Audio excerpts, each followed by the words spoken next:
Pemirsa, pengedar uang palsu di Semarang, Yogyakarta, dan Solo menyebar uangnya dengan belanja di toko. Ratusan lembar uang 100.000 diamankan dan 6 pelaku ditangkap polisi.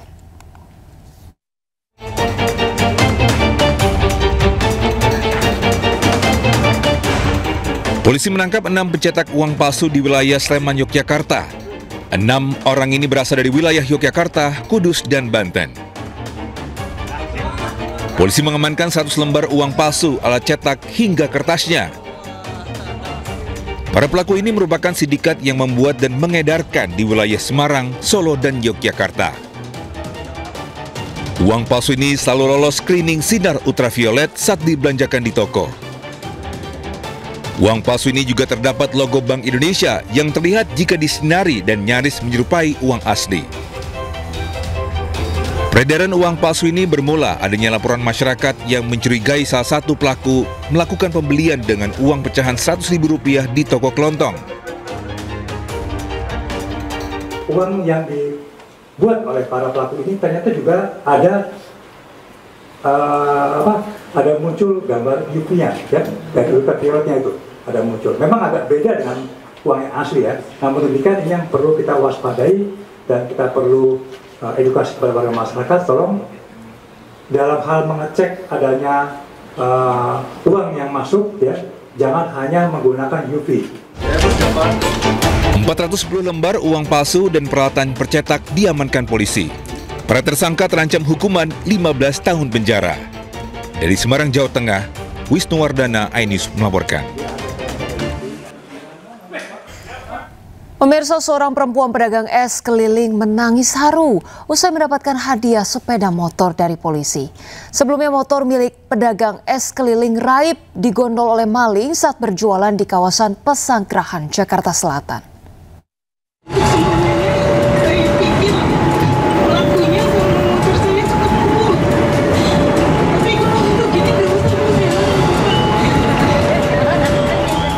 Warga Pesanggerahan, Jakarta Selatan ini menangis haru. Ia tak menyangka mendapatkan hadiah sepeda motor dari polisi. Kapolres Metro Jakarta Selatan Kombes Pol Nicholas Ari Lilipali menyebut sengaja menghadiahkan motor kepada Tami karena iba motor yang menjadi aset satu-satunya untuk mencari nafkah hilang dicuri maling.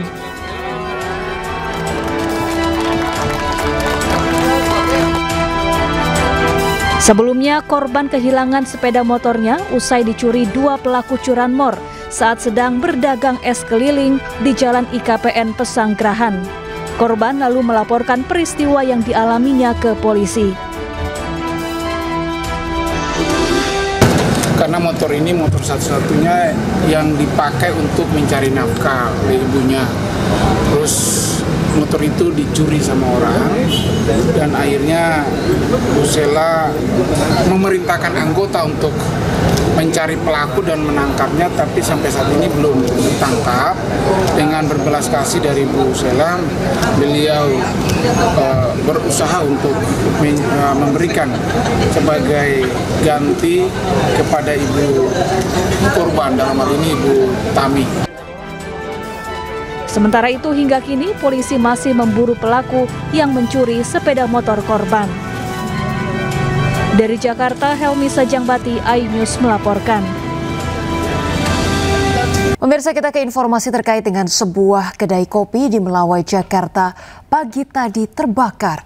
Kebakaran diduga terjadi akibat korsleting listrik.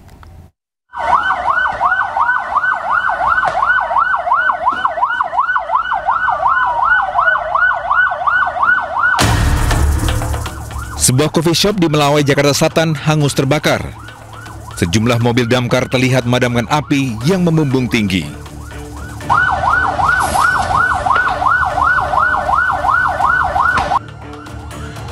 Petugas mencoba menjangkau titik api hingga ke lantai 2 bangunan. Usai api padam, sejumlah properti seperti bangku, meja, dan barang-barang masak yang masih bisa disematkan dievakuasi keluar. Salah satu karyawan kafe menceritakan awal-awal munculnya api dan juga kerusakan dampak kebakaran tersebut. bau asap. Nah, saya dibangunin dan saya pastiin di ruang kopi ada orang. Pas dibuka kuncinya kebuka, langsung saya cari security ini. Nah, dia langsung lari nyari orang di atas dan ternyata benar. Total 21 unit mobil damkar dan 73 personel dikerahkan ke lokasi kebakaran. Dugaan awal penyebab kebakaran akibat korsleting listrik, sementara kerugian mencapai ratusan juta rupiah. Dari Jakarta, Helmi Sajangbati, iNews melaporkan.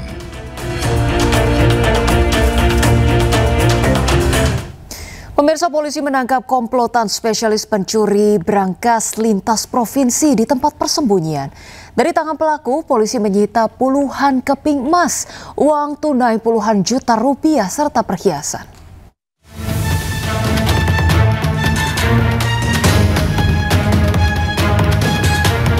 Tim Jembalang Satreskrim Polresta Pekanbaru memburu komplotan pencuri brankas lintas provinsi.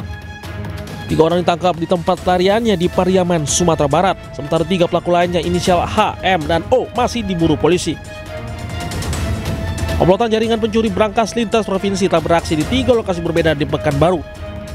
Salah satunya di sebuah ruko di Jalan Tanjung Datu, Pekanbaru.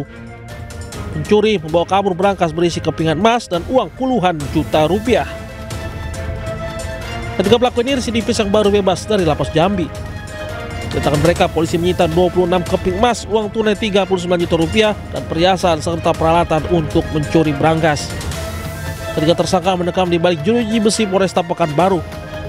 Para tersangka dijerat pasal 363 KUHP tentang pencurian dengan pemberatan ancaman hukuman pidana 9 tahun penjara. Pekanbaru, Riau, Indra Yosrizal, iNews melaporkan. Pemirsa, lepas pengawasan orang tua saat bermain, jari telunjuk seorang bocah perempuan berusia 5 tahun di Goa, Sulawesi Selatan terjepit di dalam mesin pompa air. Sementara itu, pemirsa, di Makassar, seorang karyawan swasta dibantu damkar untuk melepaskan cincin pemberian sang ibu yang terjebak di jarinya. Kejepit cincin pas salin, tidak bisa keluar jari-jarinya di mesin pompa. Lagi ke sini. Bocah 5 tahun ini menangis kesakitan saat tim rescue damkar berusaha melepaskan jari telunjuknya yang terjepit dalam mesin pompa air di Kelurahan Nirannuang, Kabupaten Goa, Sulawesi Selatan. Proses penyelamatan dimulai mengolesi jari korban dengan minyak goreng dan sabun cair agar lebih mudah ditarik dari lubang mesin. Selang 1 jam, jari bocah akhirnya bisa diselamatkan. Sebelumnya, ayah bocah sempat berusaha menyelamatkan jari tangan anaknya, namun hingga 2 jam tidak juga membuahkan hasil. Petugas damkar menghimbau orang tua selalu awasi aktivitas buah hatinya saat bermain agar kejadian serupa tidak terulang. Dengan tangan anak tersebut tidak bisa terlepas dikarenakan terjepit di dalam mesin air. Jadi kami menggunakan satu cara dengan mengoleskan minyak. Seorang karyawan swasta di Makassar, Yosep Immanuel Kristanto, akhirnya bisa bernafas lega setelah 8 jam penuh ia menahan sakit di jarinya akibat cincin tidak bisa terlepas. Tim rescue Damkarmat Kota Makassar akhirnya berhasil melepas cincin titanium itu setelah berjibaku selama 5 menit. Petugas menggunakan mini drill dan semprotan air sebagai pendingin agar suhu logam tetap aman. Iya, awalnya jadi tengasihnya dulu tuh, tapi lama-kelamaan pas mungkin kupaksa pakai tali itu tadi, tak dorongnya sampai ujung sini, makanya bekas. Makanya puji Tuhannya nih pas kuliah videonya damkar, wah. Tanah tahan. Kasus pelepasan cincin yang sering ditangani tim rescue damkar tanpa dipungut biaya, semuanya dilakukan secara sukarela dan gratis. Dari Kabupaten Goa dan Makassar, Sulawesi Selatan, Tim Liputan iNews melaporkan.